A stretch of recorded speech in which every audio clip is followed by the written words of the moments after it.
Hello po. Maray na aga mga manoy, mga manay. Ako po si Dante Maravillas, Bicolano vlogger, broadcaster from Albay, Sarong, Uragon.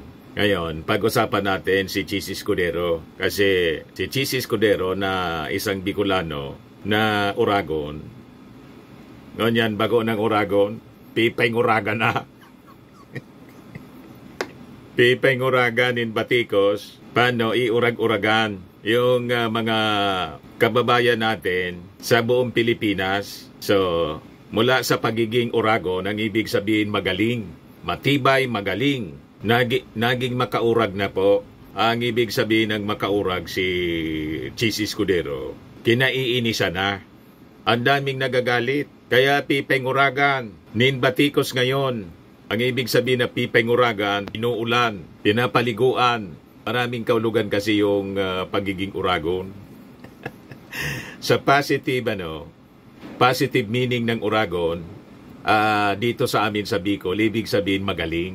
Matibay, magaling. Pero pag makaurag na, negative meaning po ng Uragon, pag makaurag, ibig sabihin nakakainis. Alam niyo naman ninyo dito sa amin, sa Bicol, ang Bicol dialect, ang daming kahulugan. So, yun ngayon ang kondisyon ni Chis Escudero. From Uragon to makaurag to pipeng Uragan. So, inuulan siya ng Batikos. At kahapon, mga kababayan, nagsalita si Risa Ontiveros para bigyang diin yung urgency ng impeachment trial. Tumalikod si Chis Escudero, nag-walk out. Inuragan siya payo. hindi siguro makatagal doon sa mga sinasabi ni Risa Ontiveros. Nag-walk out si Chis, ayaw pakinggan yung speech ni Risa Ontiveros. Sabi dito, dinaga si Quezon, Chis Escudero turns back on Ontiveros, literally on impeachment debate. So yun ang pag-uusapan natin mga kababayan ngayon kasi sa June 9, sa Monday, plano ng mga Marcos loyalist na mag-rally sa harap ng Senado. Ayan po, June 9, 8 a.m. sa labas ng Senado. Senate of the Philippines, see you guys. Yan ngayon ang plano ng mga Marcos supporters, mga kababayan. Kalampagin yung Senado. Batikusin si Chis Escudero mismo sa harap ng Senado. Ipadlock na ninyo, isara na ninyo yan. Barikada na ninyo. Nagiging inutil ngayon yung Senado. In-infiltrate na mga kababayan ng masamang espiritu. Wala na eh. Infected ng Duterte virus. But anyway mga kababayan, before natin pag-usapan, relax muna tayo. Dito muna tayo sa joke time portion ng ating programa para relax lang palagi. Padala po ni Kevin Ray Lascia, yung magbarkada nag-uusap tungkol sa kanilang zodiac sign. Naniniwala sa zodiac sign? Marami naniniwala. Ikaw ba niya, Mr. Maravillas, naniniwala sa zodiac sign? Hindi po. Kaya lang, marami ang naniniwala sa zodiac sign. Anyway, kwento man lang ito. Kwentong katatawanan. Sabi ng unang lalaki, pre, ano yung zodiac sign mo? Sabi ng kausap, ikaw muna pare. Sabihin mo muna yung sayo, yung zodiac sign mo. Sabi ng kausap, Cancer ako pare. Ikaw? Sagot ng kausap, Goiter ako pare.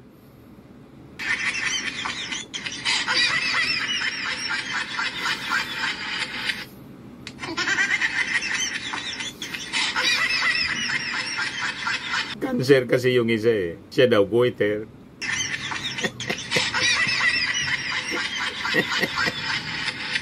Pati sa zodiac sign, ignorante. Anyway, joke man lang po, mga kababayan. Matik na 200 pesos. Send mo sa akin po yung GCash number mo. At kasali ka na rin sa ating monthly draw. 5,000 pesos yung cash prize. Pag nabunot yung pangalan po ninyo. Pag hindi, qualified ka pa rin sa grand draw sa December, 10,000 pesos na yung cash prize. Yung mga gusto na magpadala ng entries, message lang po kayo sa aking Dante Maravillas blog page sa Facebook. O kung hindi, sa Dante Maravillas Facebook account. Sa Messenger po. Yung ganun lang po, maiksi lang na kwentong katatawanan. Dapat hindi po censored at hindi rin nakakadiri na kwento.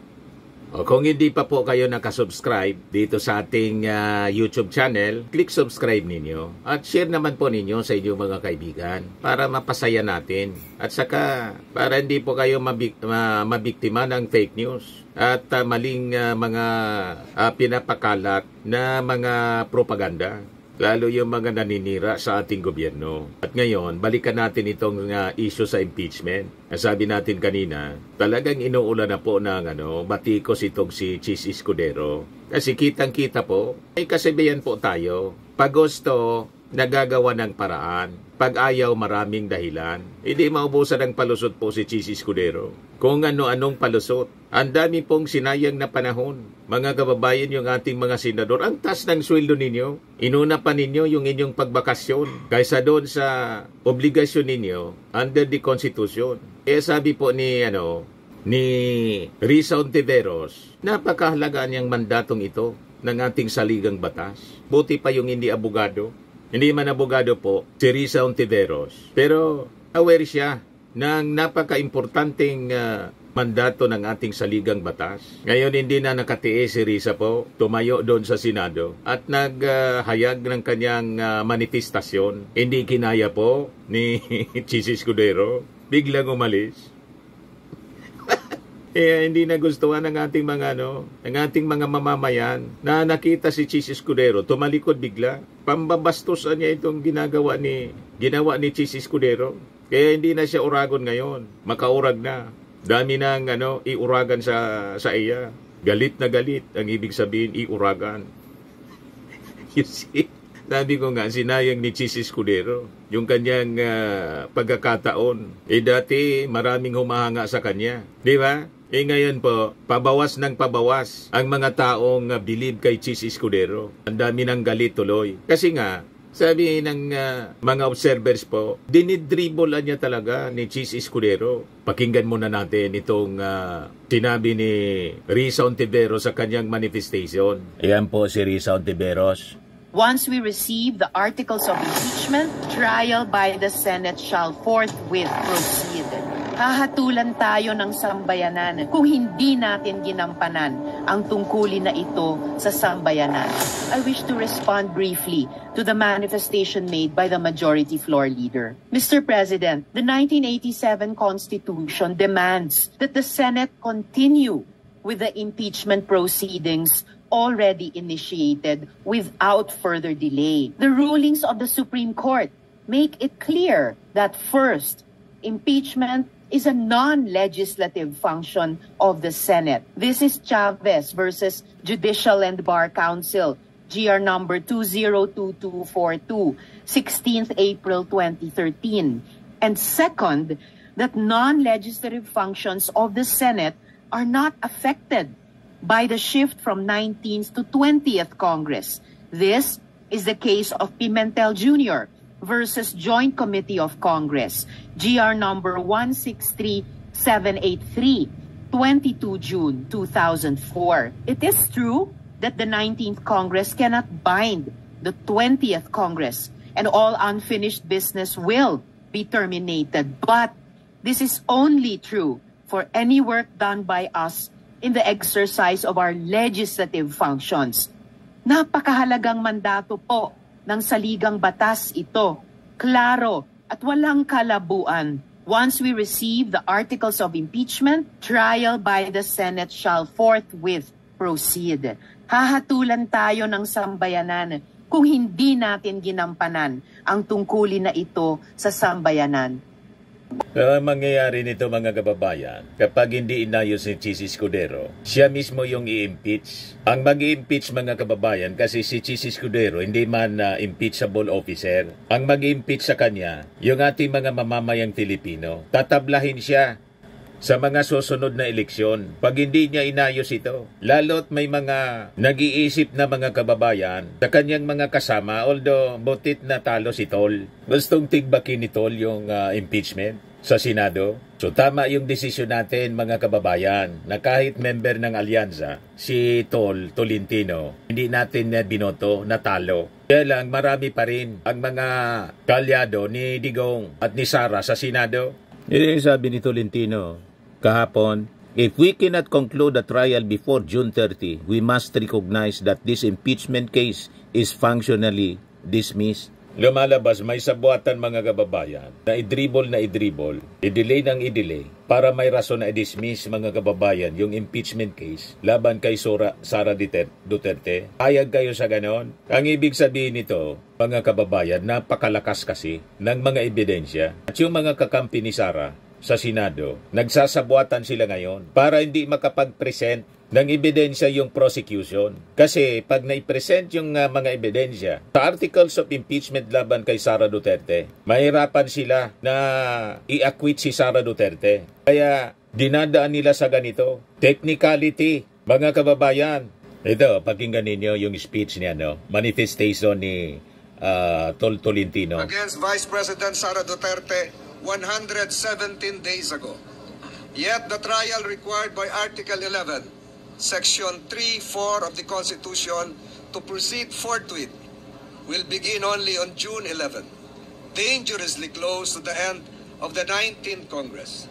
This delay compromises due process and undermines our role as an impeachment court. Under the 1987 Constitution, the Senate of each Congress acts separately and independently of the Senate of the Congress before it. Only 12 senators remain after each election, insufficient to form a quorum. Thus, unlike the U.S. Senate or the Philippine Senate under the 1935 Constitution, we cannot carry unfinished proceedings into the next Congress. Allowing the 20th Congress to take over this trial would be ultra vires or beyond our constitutional power. Jurisdiction over impeachment is exclusive to the Congress that receives the complaint. Supreme Court rulings in Neri versus Senate and Balag versus Senate and our own Senate rules, Rule 44, Section 123, confirm that all legislative and investigatory matters terminate with the expiration of a Congress. This principle is affirmed internationally. Jefferson's Manual provides that unfinished business do not carry over into a new Congress. If we cannot conclude the trial before June 30, 2025, we must recognize this impeachment case is functionally dismissed by constitutional operation and no action can be taken by the 20th Congress on the matter for lack of constitutional authority. Mr. President, kahit anong pilit, hindi maitatawid, lalo na't kung lalabag sa saligang batas. Ang unang nilabag mga kababayan sa saligang batas, yung salitang forthwith. And guilty dyan mga kababayan si Chis Escudero. Kasi binago niya yung meaning mga kababayan ng forthwith. Yung forthwith naging 4 months. You see? Kaya nang mag-privilege, mag-manifest, mga kababayan si Risa Ontiveros, hindi kinaya, nag-walk out si Chis Escudero. Yung sabi ng mga nag-react dito, sabi ni Mel Hearty, Escudero forthwith resign. Mag-resign na lang daw si kabayang Senate President Chis Escudero kasi hindi niya nagagampanan yung kanyang pagiging Senate President. Yan Escudero is clearly playing safe for his re-election bid for 2028 as self-interest to delay the trial. Sabi ni Ethan Liknad, pwede bang i-impeach ang Senate President? Hindi interes ng bansa ang iniisip kundi sariling interpretasyon sa batas. Magagalit talaga ang taong bayan pag hindi ninyo tinuloy ang impeachment trial. Gusto namin malaman ang katotohanan. 88% mga kababayan sa mga na-survey ng SWS nagsabi dapat harapin ni Sara Duterte ang impeachment trial. So napakalinaw. Kaya ngayon mga kababayan, kinukuyog ng mga critics itong si Chis Escudero. Wala sa iba-ibang mga personalities. Yan sabi ni Barry Gutierrez, dating tagapagsalita ni Leni Robredo. Kalukuhan, sabi ni Attorney Barry Gutierrez. Binanatan niya si Chis Escudero, overclaim na itong impeachment case cannot continue in next Congress. So sabi po ni Barry Gutierrez, ito niyang si Senate President Francis Escudero deliberately run the clock out on the impeachment after he refused to hold a trial earlier despite the case being forwarded to the Senate in February. Imagine, Pebrero pa.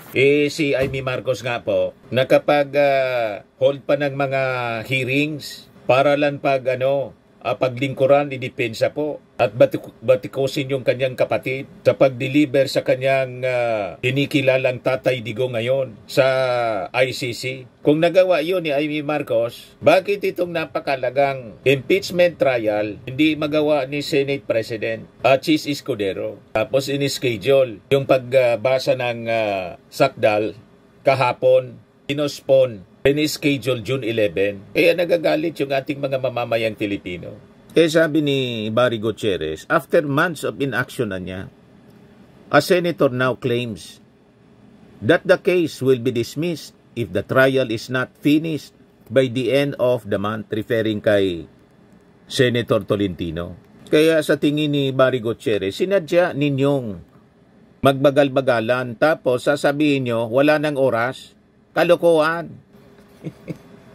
Panloloko baga po mga kababayan. They are fooling us. Itong mga senador na to. Sabi ko sa inyo, dapat natin silang panagutin. Pag diniskaril nila yung impeachment trial. Sabi nga po ni Coco Pimentel, importante niya na maiharap sa trial itong si Sara Duterte. In fairness naman niya sa kanya, referring to Sara Duterte. Kasi lumalabas, nakahang lahat. Dapat may desisyon. Kung halimbawa hindi malakas yung kaso laban sa kanya, di dapat siyang i-acquit. Pero pag malakas yung mga ebidensya, dapat siyang mapanagot. So dapat dumaan sa trial. Sabi po ni Coco Pimentel, buti pa ito si Coco Pimentel mga kababayan. Matino kung mag-isip. Na-appreciate na natin itong si Coco Pimentel.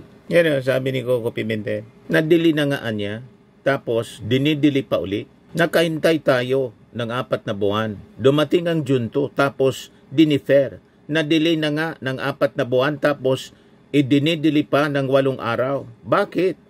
What is the purpose? Nawala na po sa katinoan. Itong si Senate President Chis Escudero. Kahit ano pang sabihin mga kababayan, wala nang oras, wala nang panahon. Inubos ninyo yung oras na wala kayong ginagawa.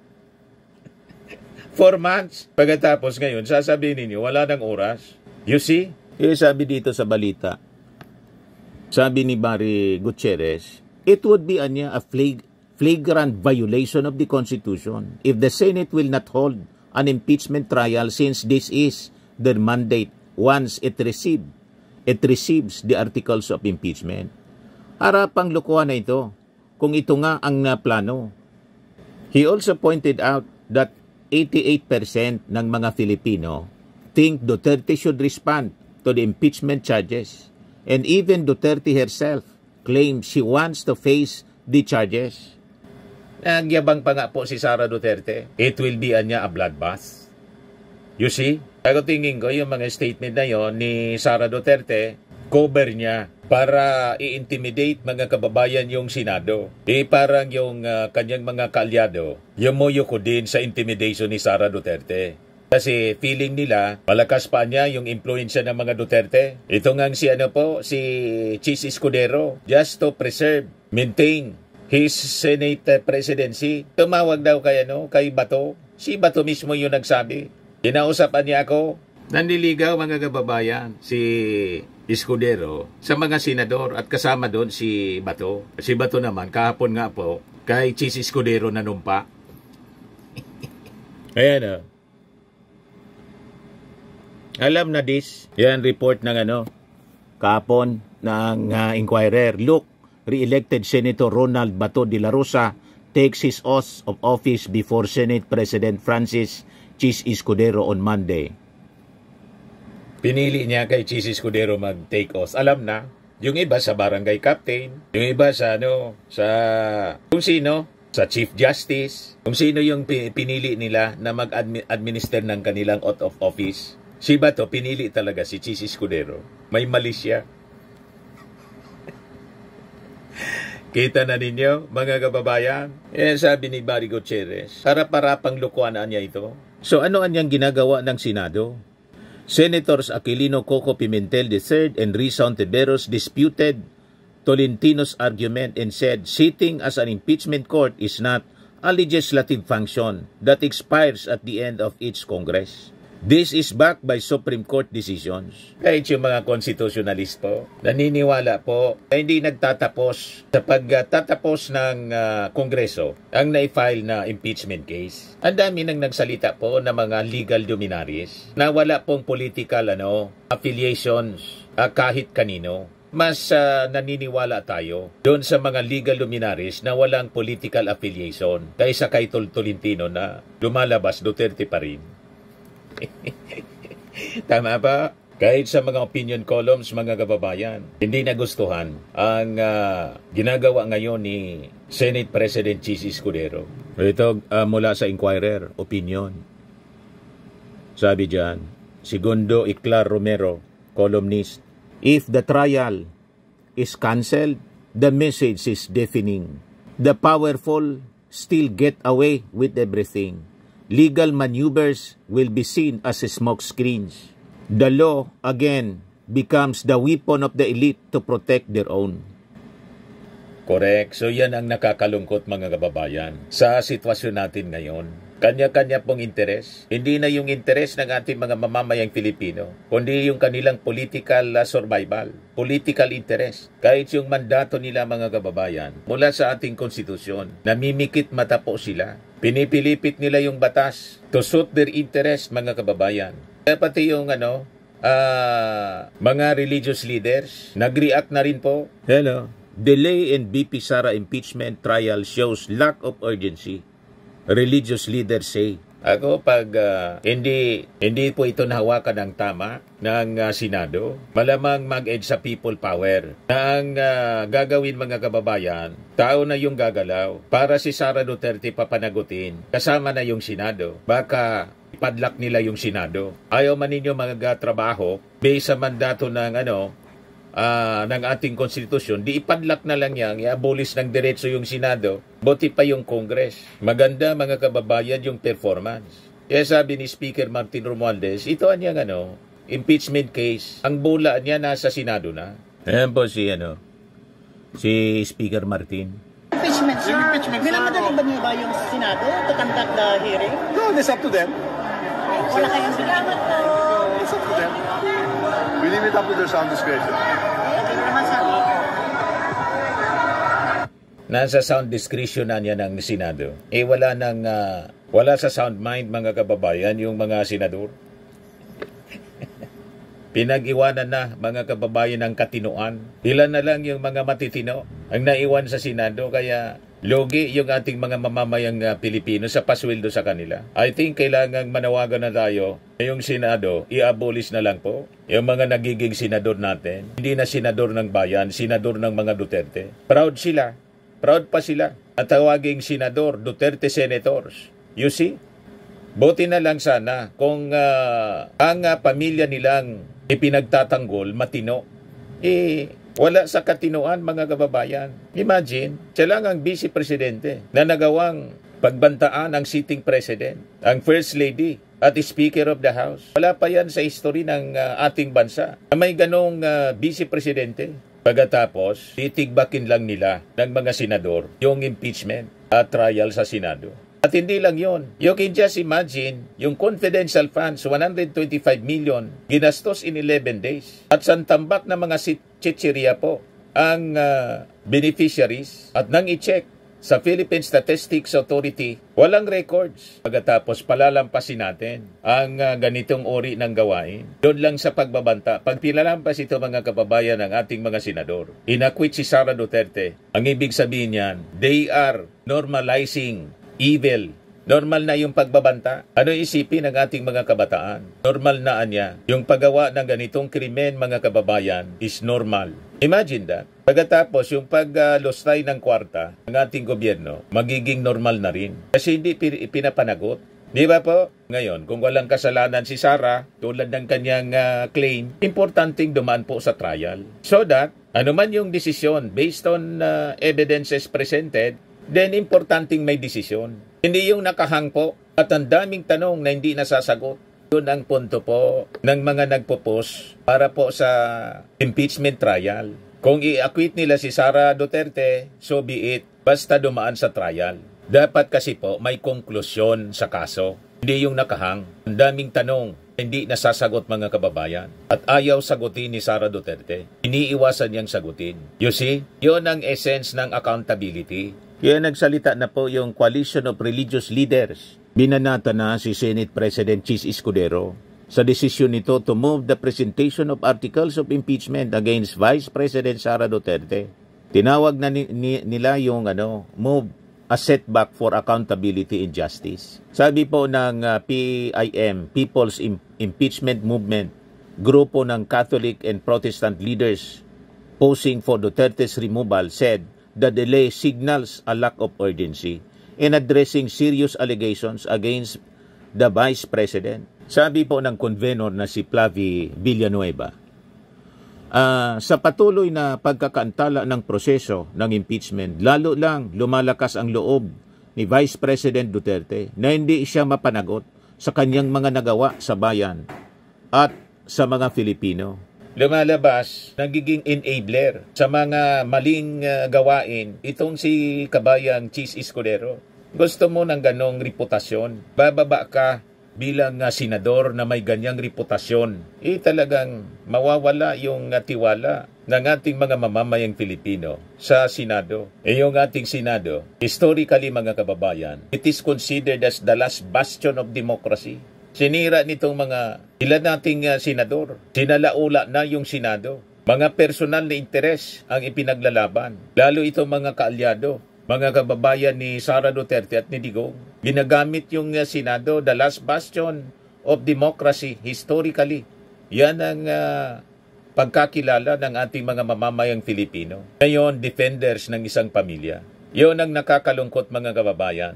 So sabi dito, another PIM convenor, si Father Bong Sarabia, who also co-filed one of the impeachment complaints, said Escudero's move risked sending the wrong message. Ang ginawang ito ni Senate President Escudero ay nagbibigay ng negatibong mensahe sa taong bayan na maaring makalusot ang mga magnanakaw sa kaba ng bayan. Sabi naman po ni Father Joel Saballa,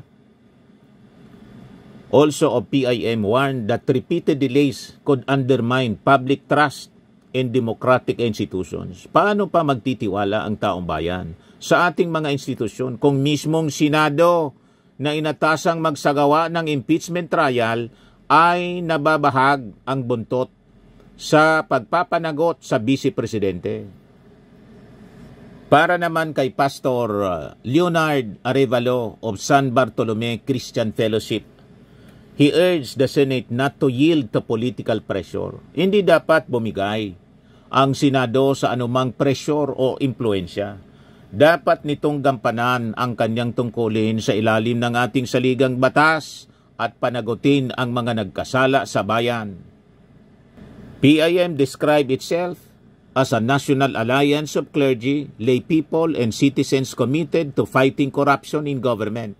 The group is calling on the Senate to proceed with the impeachment trial as soon as possible. Hindi na tayo magtataka mga kababayan kung sa susunod na mga araw, sunod-sunod na mga rallies, protest rallies ang gagawin sa harap mismo ng Senado. Kasi yung Senado ngayon, lumalabas tuta ng mga Duterte. You see, naging enabler mga kababayan ng mga masasamang gawain. You see, maging yung IBP, dating Pangulo ng IBP, nag-react na po dito sa gawain ni Chis Escudero. Ayan ba? Sabi po dito sa report ng Pilipinas Today, hindi katanggap-tanggap para kay Attorney Domingo Cayusa, dating Pangulo ng Integrated Bar of the Philippines, ang dahilan ni Senate President Chis Escudero na magiging abala ang Senado sa pagpasa ng priority bills. Kaya ito nagpasyang ipagliban. ang pagsisimula ng impeachment process laban kay Vice President Sara sa Hunyo 11, imbes na kahapon po, June 2. Si Chis Escudero man lang po ang gumawa ng schedule. Kaya nga po mga kababayan, sabi ni Congressman Paulo Ortega ng La Union, para niyang yung nagyaya makipag-date. Yung nagyayang makipag-date, siya yung wala, hindi sinipot.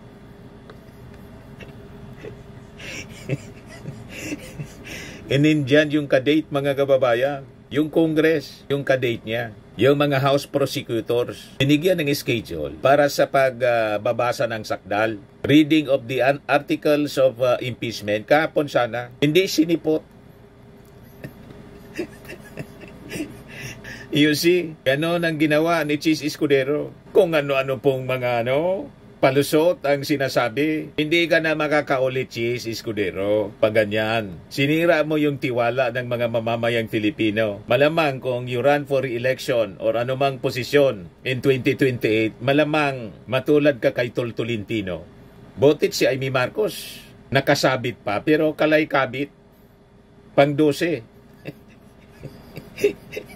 O diba? Matutulad ganyan kay Tolentino at saka kay Bong Revilla. Talo. Sumama na yung tingin sa iyo, kabayan. Kahit nga ako nga sabi ko, kung matino yung mga pinagagawa mo dyan sa Senado, pwede ka sana na tumakbo na Vice President o baka endorse ka pa na maging presidente, next president. Pwede bagay kayong magtandem ni Speaker Martin Romualdez. Pwedeng ikaw yung presidente, vice president si Speaker Martin Romualdez, or si Martin Romualdez yung presidente kasi may overwhelming support from super majority ng mga congressmen na may direktang impluensya sa barangay. Di ba? Pwede kayong dalawa. Ba't bibigyan mo pa ng pagkakataon si Sara Duterte tumakbo?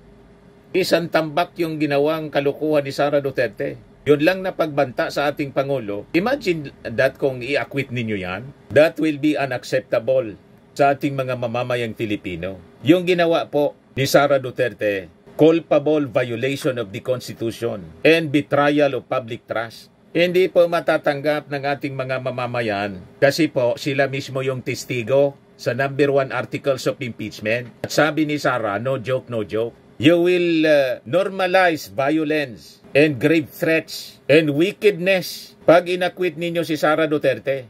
Napakalinaw ang kanyang ginawang kasalanan na dapat papanagutin, mga kababayan. Yung bribery na ginawa niya doon kay Yusek Mercado, napakalinaw yung intensyon kung bakit ginawa niya yun. Para maging kasabwat po sa mga masasamang ginagawa bilang DepEd Secretary siya. Yun ang intensyon nun, mga kababayan, kaya bigay siya ng bigay. You see? Pagkatapos, may intensyon kayo, mga kasama ninyo dyan sa Senado, natigbakin na lang yung impeachment case laban kay Sara Duterte. Ano yon? Yan sabi dito, hindi katanggap-tanggap.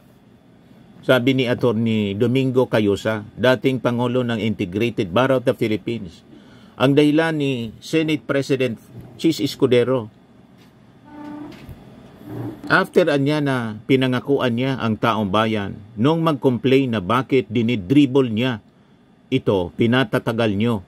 Bakit ito sa lalong madaling panahon o dapat ito sa lalong madaling panahon ayon sa konstitusyon? Sabi ni Attorney Cayosa, even if you look at the rules of the Senate itself, malinaw naman na kapag may impeachment, it takes precedence over the ordinary legislative work. Napakalinaw. Forthwith proceed nga eh. Sabi sa ating saligang batas. Saan ka nakakita? Mga abogado po. Sila mismo ang dumalabag sa ating saligang batas. At hindi lang sila simpleng abogado. Senador pa sila. Senate President pa. Kaya pumalag na rin po maging si House panel prosecution member Representative Laila De Lima. Yung delays niya violate the charter. Sabi po ni De Lima, that is clearly violative of the Constitution. Forthwith is forthwith. And it has been delayed a few times already. How many times has it been postponed, sabi po niya. Yung ating konstitusyon na niya states that if a verified impeachment complaint is filed but at least 1/3 of all the members of the House of Representatives, trial by the Senate shall forthwith proceed. Let us not fool ourselves. This is no longer about legal preparedness. This is about political will. We are seeing the early signs of dribbling, delaying tactics designed to tire the public, to ease the momentum, to save those in power. When powerful figures are accused of great abuse, silence is complicity, delay is betrayal. To the Senate, you are not gatekeepers of convenience. You are stewards of the Constitution. The responsibility now rests on your shoulders. You must rise to meet it. Let the trial begin, sabi po ni De Lima. Dating senador at dating senador at kapwa Bicolano. Kaparehong Bicolano ni Senate President Chis Escudero. So lumalabas, si Senate President Chis Escudero, hindi na po Uragon. Ang Uragon na ngayon, si Representative Laila De Lima na dati ding senador. Siya na ngayon ang Uragon na Bicolana. Si Chis Escudero, hindi na Uragon, maka-Uragon na. Nakakainis na, maka-Uragon. Kaya ngunyan, pipay nguraganin batikos, kan sa tuyang mga kaymanwa. Inuulan siya ngayon ng batikos ng ating mga kababayan. Ang daming palusot po. Hindi na rin nakatiis po si dating Senate President Franklin Drilon. Sabi po niya, I appeal that we should not let technicalities prevail over substantial issues. The people from the surveys would want a trial to know what is the truth. On these allegations, I would appeal to my former colleagues, let's try the case now. Let's hold the hearing now. Sabi po ng dating senadora si Representative, mamamayang liberal Representative Laila De Lima. Tandaan mo anya Chis, Senator Chis Escudero, nakatingin sa iyo lahat ng ating mga kababayang Pilipino. Delay anya is betrayal. All eyes on Chis, tsaka sa mga senador. And kill impeachment plot. Ang tingin nila, yung delaying tactics na ginagawa ngayon, ang intensyon para patayin yung impeachment case laban kay Sara. Nasa tingin ng mga analyst, ang rason kasi po, ay po makalusot si Sara Duterte sa tindi, sa bigat ng mga ebidensya na ilalatag ng prosecution panel laban sa Vice Presidente. Mahirapan yung mga kaalyado niyang senador. Kaya yung mga kaalyado niyang senador, gustong patayin yung impeachment trial sa pamamagitan ng technicality para hindi na makapag-present ng ebidensya kasi mahirapan sila na i-acquit. Pag nai-present yung mga napakabibigat na ebidensya laban kay Sara Duterte, mapipilitan silang i-convict. So ito yung strategy ng mga kakampi ni Sara Duterte. Patayin na agad yung impeachment case para walang presentation of evidences sa trial. Kita ninyo kung gaano katindi. At yung sinasabi ni Sara Duterte na I want a bloodbath at partian niya ako sa 88% na gustong harapin yung impeachment trial. Bluff man lang yon to cover the true feelings and intention. Ang intention po talagang huwag dapat matuloy yung trial. Yon ang paniwala ng ating mga mamamayang Pilipino ngayon. At pag ginawa nila yan, papanagutin natin itong si Senador Chis Escudero at mga kasabwat niya. And we will pause for the abolishment or abolition ng Senado. Isara na natin yan na Senado. Pag ganyan man lang po, wala ng Senado. Balik tayo sa unicameral. Mas may pakinabang mga kababayan yung ating mga congressmen. And in fact, mas magagaling ngayon yung ating mga congressmen kaysa yung mga senador. Magkikita natin kahit sa mga congressional investigation, mas maayos yung Quadcom, mas pinapanood, mas may sense mga kababayan, mas may pakinabang yung ating mga mamamayan sa Congress kaysa sa Senado. Kung sino-sino na lang ang nauupong mga senador, mga kababayan. You see? Sayang ng budget para sa Senado. Sayang ng pasweldo. Sabi ni Laila De Lima, paalala lang, nakatingin sa inyo ang mga Pilipino. Napapanood nila ang palabas na yan. Hindi ninyo sila maluluko. Tama. Ito naman po yung bago naming product na binibenta online. Eye Glow Serum, whitening po siya. Tingnan ninyo yung epekto sa aking anak na architect before and now. Yung mga inquiries po ninyo, dumiretso na lang kayo sa kanyang Facebook account, Riz Maravillas.